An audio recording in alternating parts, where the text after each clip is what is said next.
Hello everyone, this is Erik, the Asian movie enthusiast, and this is my review of Detective Dee and the Mystery of the Phantom Flame, a film from 2010 that is a co-production between China and Hong Kong.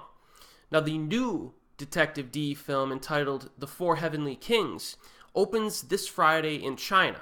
I probably will not have a chance to see it until it hits streaming or physical release in the United States.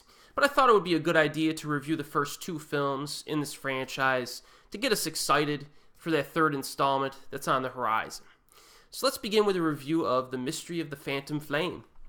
Now set in the year 689, a woman is to be crowned the first empress in China despite opposition from Tang officials.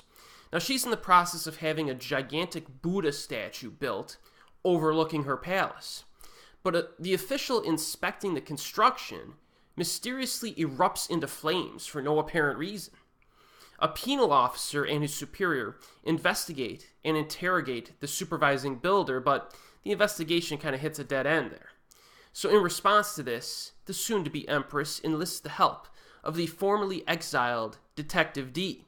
Hoping that he will solve the crime before her coronation, she appoints Dee to be the chief judge of the empire, so to speak, and she implores him to combine his indisputable wisdom and his martial arts skills to solve the mystery and bring these villains to justice.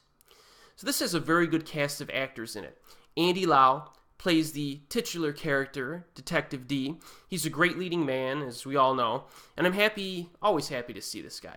If you ever need like a charismatic actor to carry a crowd-pleasing film from start to finish, this is your man, right? Li Bingbing plays the Empress's attendant, but she's really a bodyguard who can kick some serious butt.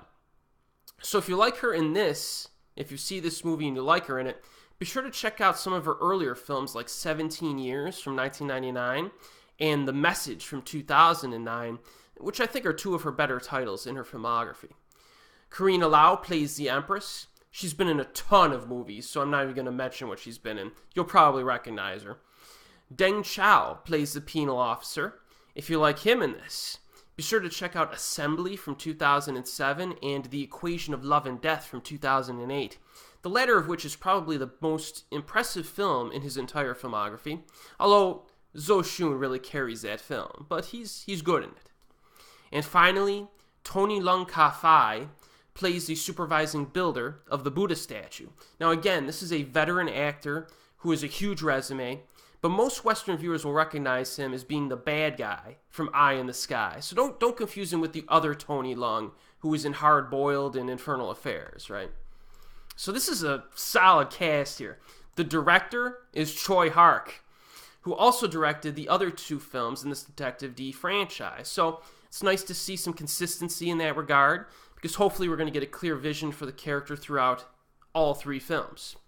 Now, Hark is pushing 70 years of age, but he shows no signs of slowing down. And I'm really happy that this guy continues to direct films that are so purely entertaining and fun to watch. Sure, he did direct the very underwhelming Journey to the West, The Demon Strike Back from last year, but I've enjoyed basically all of his other films from the last decade, which include The Taking of Tiger Mountain, which was fun, Young Detective Dee, Rise of the Sea Dragon, Flying Swords of Dragon Gate, Detective Dee, Mystery of the Phantom Flame, and All About Women, which I think is an underappreciated romantic comedy. So this guy's filmography, going all the way back to the 1970s, the late 70s is when he started directing, a lot of his stuff is worth exploring. Now, most interestingly, Sammo Hung takes the role as the action director in Mystery of the Phantom Flame.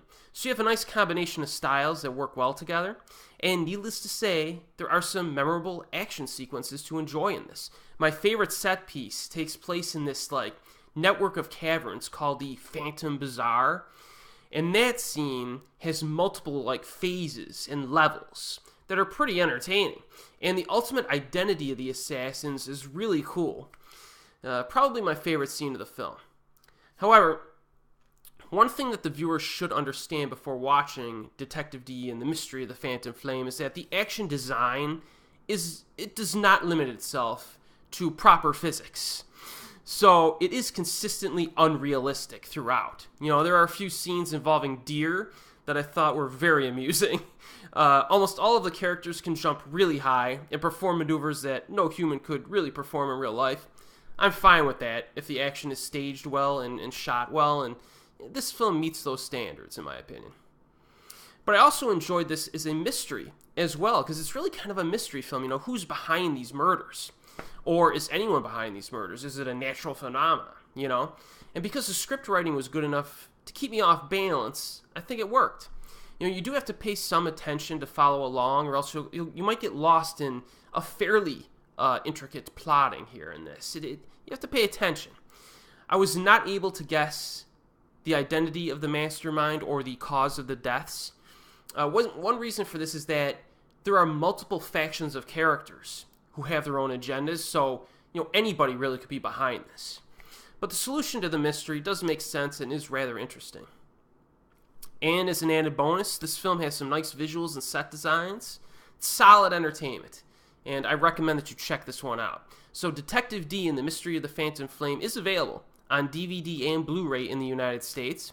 And be sure to check out my review for Young Detective Dee, Rise of the Sea Dragon, which I will post later next week. And as always, I'll see you next time.